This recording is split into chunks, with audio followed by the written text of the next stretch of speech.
তিনি বলেছিলেন মেসির মতো মাঠ ছাড়বেন। মাঠ তাকে ছাড়তে হয়নি, তিনি জিতেছেন।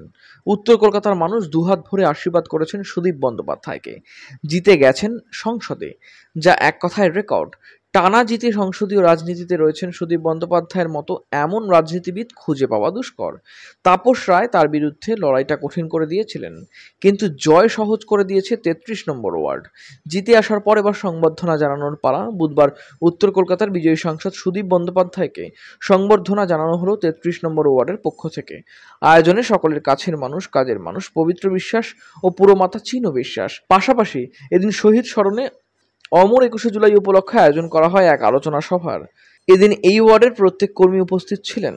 বিগত ৩ মাস যাবৎ অক্লান্ত পরিশ্রমে বিপুল সংখ্যক ভোটে উত্তর কলকাতার প্রার্থী সুদীপ বন্দ্যোপাধ্যায়কে জয়ী করেন। সকাল সন্ধে বাড়ি বাড়ি গিয়ে প্রচার সারেন স্থানীয় পুরমাতা চিনো বিশ্বাস ও ব্লক সভাপতি পবিত্র বিশ্বাস। এদিন পবিত্র বিশ্বাস ও চিনো বিশ্বাসের ভূয়সী প্রশংসা করেন সুদীপ বন্দ্যোপাধ্যায়। বেলেঘাটাতে বিজয় হবে এবং ৭টি বিধানসভার মধ্যে সর্বোচ্চ ভোটে আমি বিজয়ী হব, এটা আমার মধ্যে বিশ্বাস ছিল। ৩৩ নম্বর ওয়ার্ডে পবিত্র, চিনু, তাদের যে সংগঠনের সহকর্মী, তাদেরকে নিয়ে অত্যন্ত ভালোভাবে ভোট সম্পন্ন করবে আমার বিশ্বাস ছিল।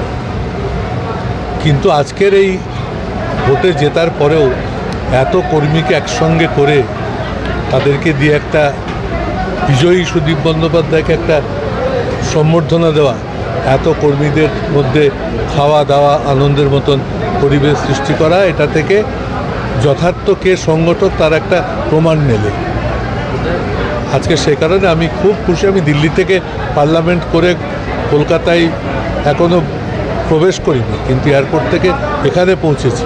এখানে এসে আমার খুব ভালো লাগলো।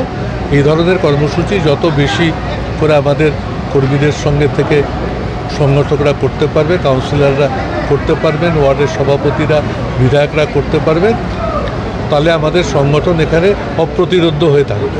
Bureau report, channel 10।